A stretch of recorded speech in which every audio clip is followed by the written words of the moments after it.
The Reserve Bank of Australia has cut official rates to 3%, their lowest cut in 3 years, in response to a worsening outlook for the global economy and signs of a weakening local labour market. Joining me on the line to discuss this further is Athol Nourse, Global Head of Institutional Business at Synergy FX. Hello, Athol.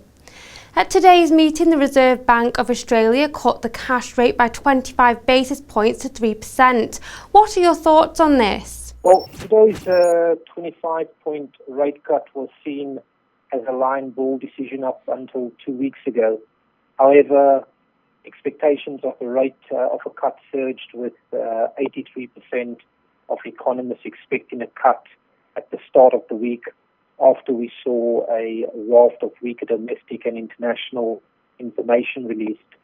And this has to be this was a worrying sign for the RBA, and I'm sure leading into Christmas and with no RBA meeting in January, the bank took the view that with inflation well contained, it was time to give the economy a little push and ensure the weakening momentum was reversed.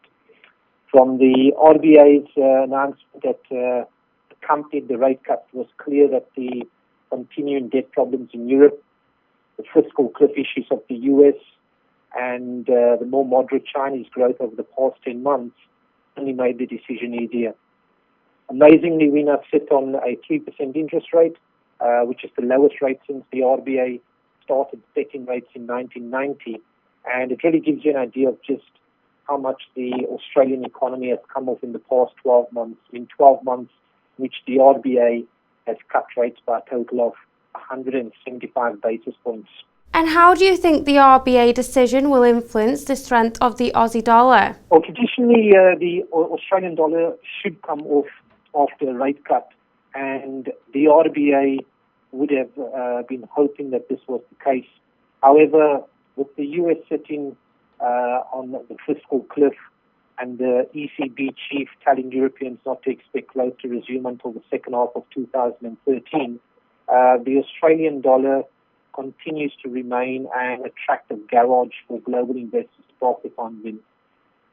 After the RBA's announcement that we saw the Australian dollar jump more than a quarter of US cent to as high as 1.0455, and a lot of economists had began to expect a cut over the past 2 weeks.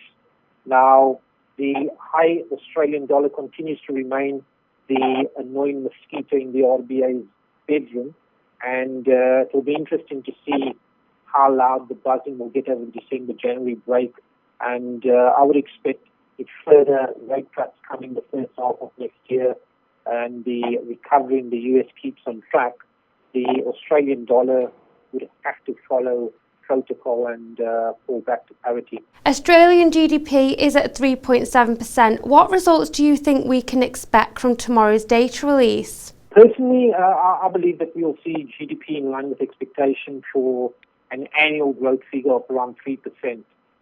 We had mixed quarter in terms of the data released, with better than expected outcomes for inventories, capital expenditure, and construction work, but conversely, we saw weaker company profits and government spending. Overall, I think the upside edged out the downside, and we will see a slight gain. 3% is a healthy rate in comparison to other global economies. However, the rate has fallen over the year, pointing to an economy which is losing momentum.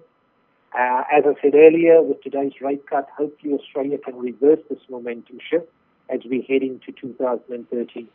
Australian unemployment currently stands at 5.4%. What results do you think we can expect to see in Thursday's data release? The market is predicting a slightly rise in unemployment to 5.5%, with the participation rate, that is the percentage of the working age population either employed or looking for work, expected to remain unchanged at 65.1%. So in my opinion, I think we'll see unemployed remain at 5.4% with a slightly lower participation rate. We've seen job ads fall by 2.9% this month, which would seem to point to an increase in unemployment. However, we saw a big fall in job ads in October with no change to unemployment figures for the month. And in fact, the number of people employed for the month actually increased slightly. So I'll stick with unemployment holding at 5.4%. Thanks for joining me, Athol. You can check out the first commodities corner of the new trading week with my colleague Natalie McDonald. And of course, stay tuned to Dukascopy TV for more exclusive interviews and updates. For now though, goodbye.